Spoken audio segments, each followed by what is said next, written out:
So what I want to use these live sessions for is basically to provide you an opportunity to talk to me in a kind of a group-like setting, because the lectures that I record, basically I'm talking to you, and with that, you don't have a chance to ask questions, to get any clarifications.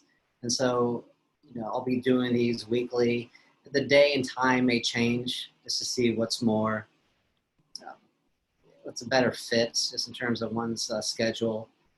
And so likely, I'll try to, you guys may get it a little bit earlier, like Tuesday or Thursday at 10 o'clock, just because that's when normally we would be meeting face to face.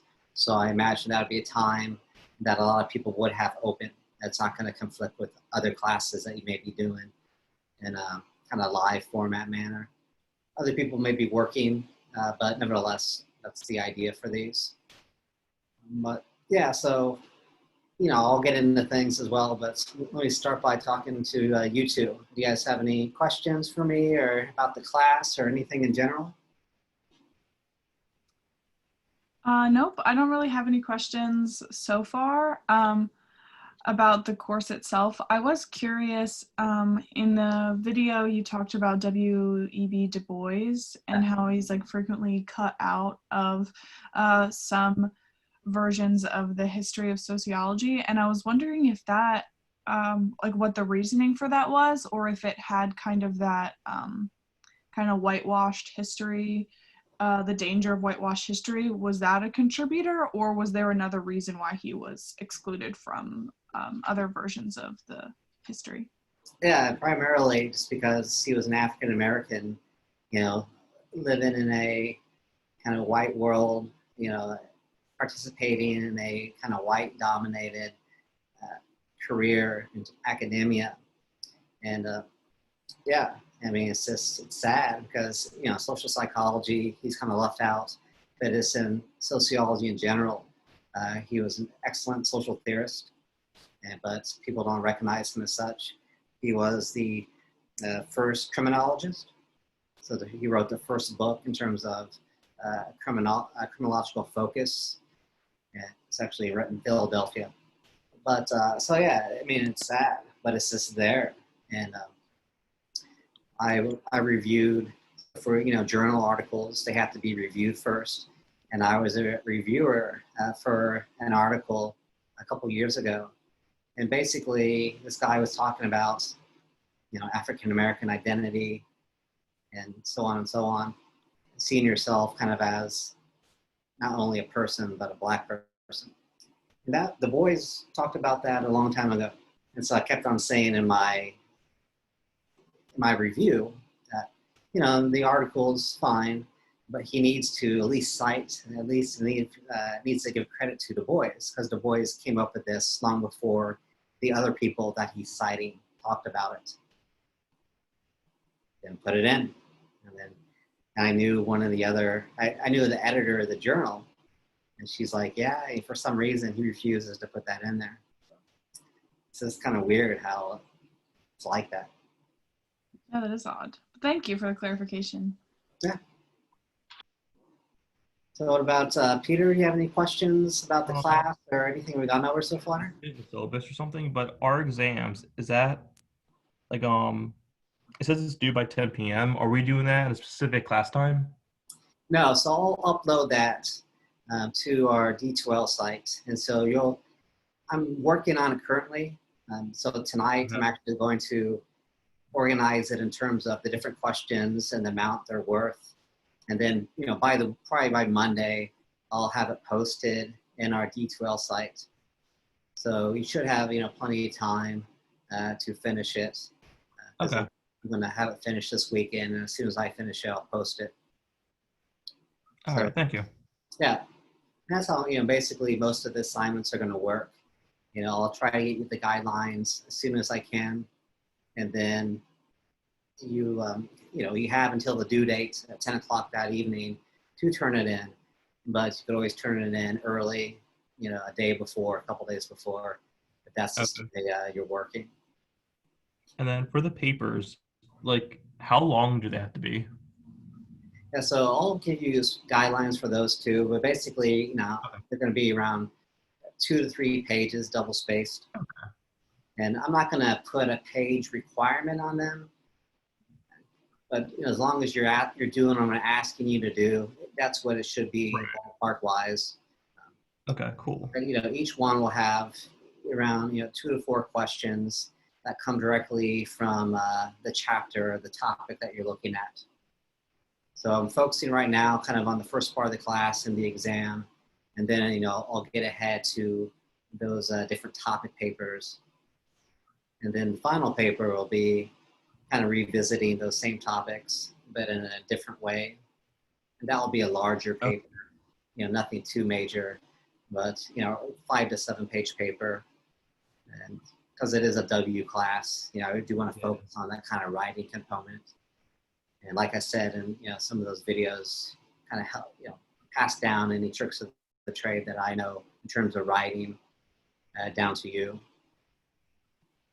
So, yeah. So, anything else? I mean, so you guys have kind of been able to access the videos okay so far? Yeah. So I know a lot of students are having difficulty getting the Zoom link.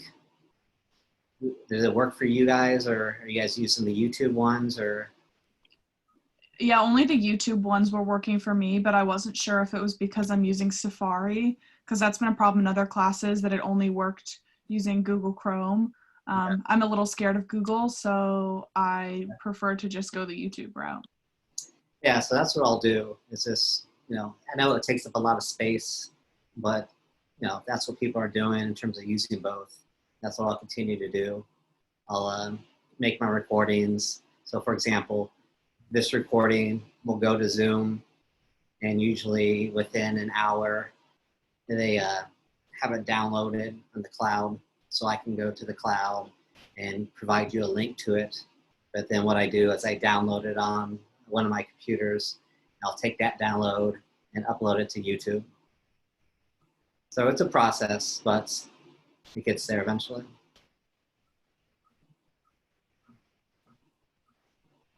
And, yeah, I mean, I really, hopefully this doesn't come across wrong, but I trust you guys, especially this class here. Usually these elective classes tend to attract students who are more serious than not about their school. So I'm going to give you the same amount of attention I give my other classes, but I'm not going to worry as much about you compared to like my 2 intro classes that have a lot of first year students. So I really try to walk them through everything. Not caring if I'm being too repetitive, because I know that a lot of people have the questions. But for your class, I've had a lot of students before as well. There's that trust there already. But if you ever have a question or if something's ever going wrong, I want you to reach out to me. My theory class I teach, kind of in the middle. They're upper level students too, but that's a class that you have to take. So sometimes they don't want to be in there. So I try to walk them through things a little bit more. But this class, the way I've organized it, the material, I think it should be pretty good.